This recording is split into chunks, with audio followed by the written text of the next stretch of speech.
আমরা আজকে গিয়েছিলাম মেজানে। মেজানের খাবার আমার বরাবরই অনেক বেশি পছন্দ।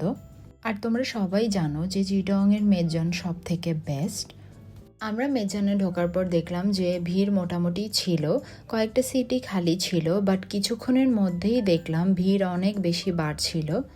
আমি মেজানে আসলে অলওয়েজই ওদের এই চাটগাইয়া ওয়ার্ডগুলোর স্ন্যাপ নিতে ভুলি না। আর ওদের এই আঞ্চলিক ওয়ার্ডগুলো আমার কাছে অনেক বেশি ভালো লাগে। আর এখানে আসলে তো আমি অনেক বেশি এনজয় করি ওদের ফুড বলো, অ্যাম্বিয়েন্স বলো, সব কিছুই। তো আমরা মেনু কার্ড দেখছিলাম, আর এটা ছিল মেবি বীর চট্টলার মেনু কার্ডটা।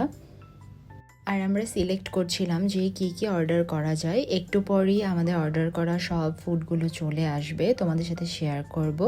আর বীর চট্টলা কিন্তু মেজানেরই আরেকটি ব্রাঞ্চ।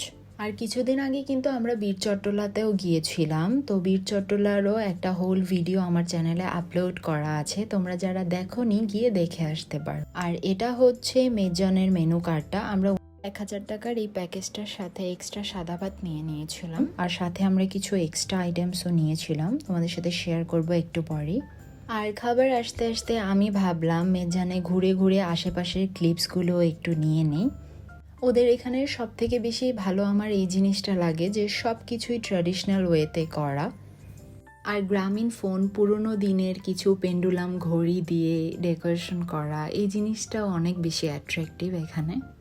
আর খাবারের জন্য অনেক আগ্রহ সহকারে ওয়েট করছিলাম, আর ওয়েট করতে করতে এই তো আমাদের খাবার চলে এলো বলে।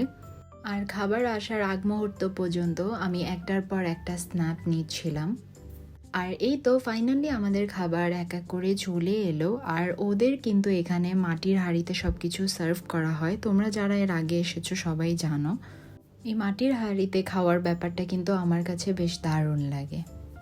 যেহেতু গরুর মাংস, ছনার ডাল আর সাদা ভাত আমাদের প্যাকেজের সাথেই ছিল, বাট আমরা এক্সট্রা নিয়েছিলাম কালা ভুনা আর নিয়েছিলাম গরুর নলা। তোমরা দেখতেই পাচ্ছ যে খাবারগুলো দেখতে কতটা লোভনীয় লাগছে, বাট খেতে কিন্তু আরও বেশি মজা ছিল।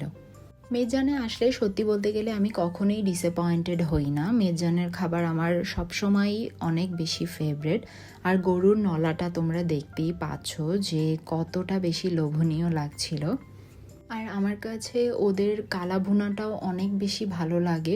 বাসায় না যতই ইউটিউব বলো, রেসিপি নিয়ে বলো, বিভিন্ন জনের কাছ থেকে মেক করো, বাট ওদের মতো এমন স্বাদ পাওয়া যায় না। ওরা কি কি আইটেমস যেন মিক্সড করে জানি না, যে খেতে অন্যরকম একটা টেস্ট লাগে। এরপর এই তো আমি প্লেটে এক এক করে সবগুলো আইটেমস নিয়ে নিলাম। এরপর আমরা বোরহানিও নিয়েছিলাম। আর খাওয়া দাওয়া শেষে আমরা ওদের জর্দাটাও ট্রাই করলাম। ওদের জর্দাটাও অনেক বেশি টেস্টি ছিল।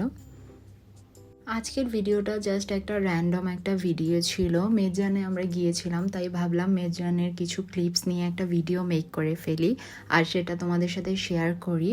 হোপফুলি আজকের ভিডিওটা তোমাদের কাছে ভালো লেগেছে। আর তোমরা যদি আমার চ্যানেলে এই টাইপসের ভিডিও দেখতে চাও অবশ্যই কমেন্ট করে জানাতে পারো। আর যারা আমার চ্যানেলটি এখনও সাবস্ক্রাইব করোনি প্লিজ সাবস্ক্রাইব করে দিও। আর সব খাওয়া দাওয়া শেষে মেজানে আমাদের টোটাল বিল এলো 2390 টাকা।